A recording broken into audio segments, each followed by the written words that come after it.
Hello, ladies and gentlemen, and welcome to another week's worth of episodes of Ted's Booze Cellar with me, your most gracious host, Ted, the premier alcohol review show here on YouTube.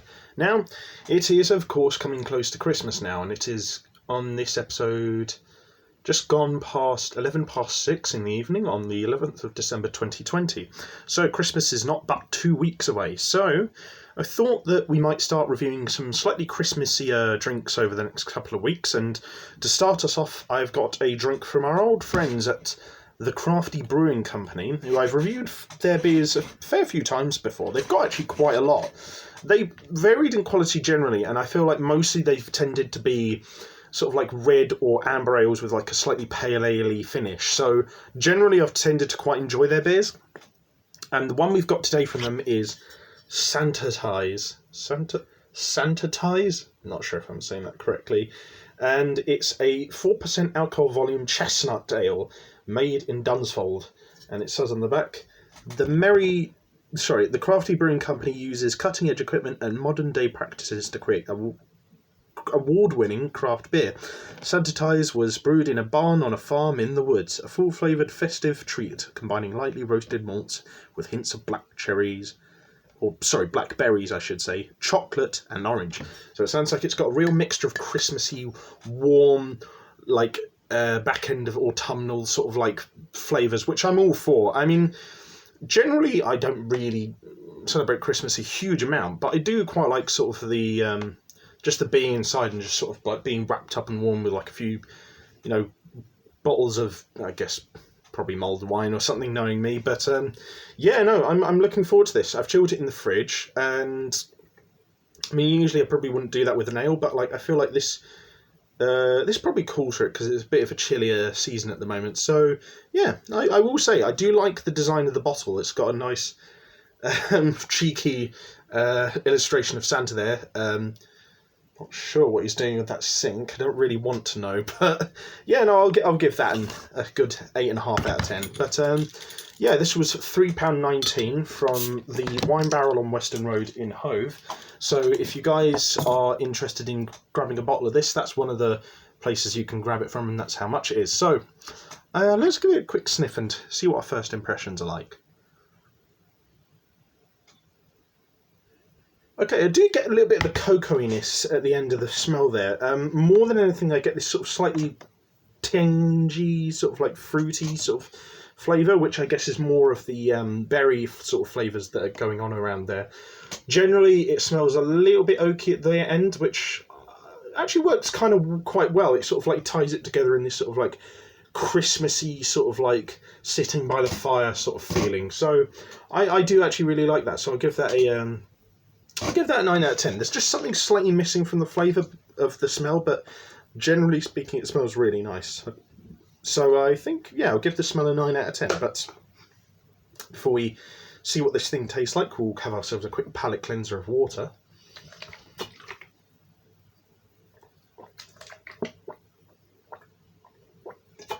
And now that our palate is clearly and truly objective and cleansed, on to the most important part of the video, which is to see what this tastes like. So, to all you boys and girls and everyone else, and to everyone who's going to be celebrating the weekend going into the Christmas season, Merry Christmas, Merry Hanukkah, and bottoms up.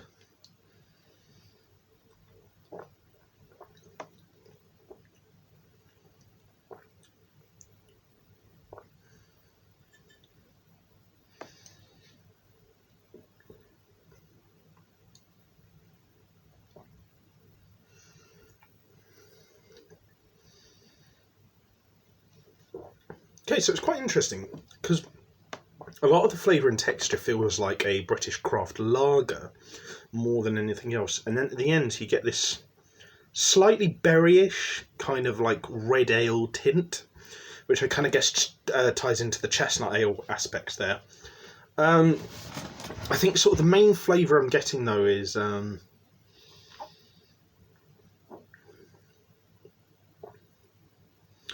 this sort of slightly cocoa-y, oaky sort of like, I don't know, it's hard to describe. It's kind of like, it kind of tastes like eating dark chocolate over a smoky oak fire.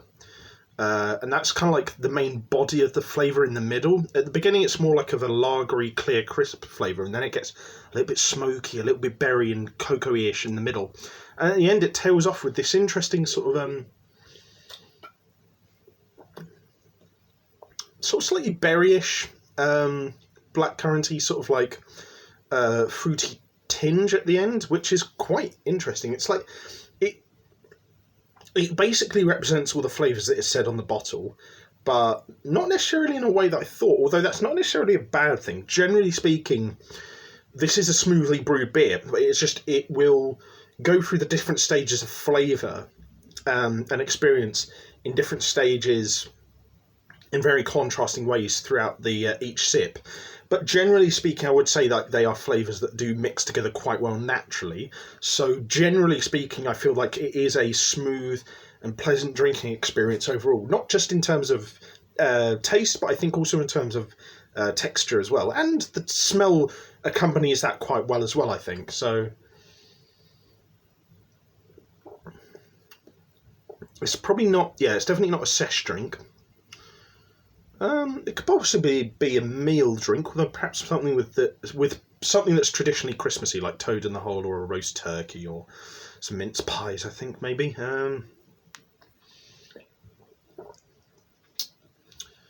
But yeah, I think more than anything, it's kind of like one of those relax and at the end of a hard day's work kind of drinks. It's, despite the mixture of flavours, it's got a very simple texture that really undercuts that all really nicely, and I think it's suitable for most dinners and most days when you've had a hard day's work and you just want to relax with something that's flavoursome but relatively simple. So yeah, I really like this. I'll give it. It's not. I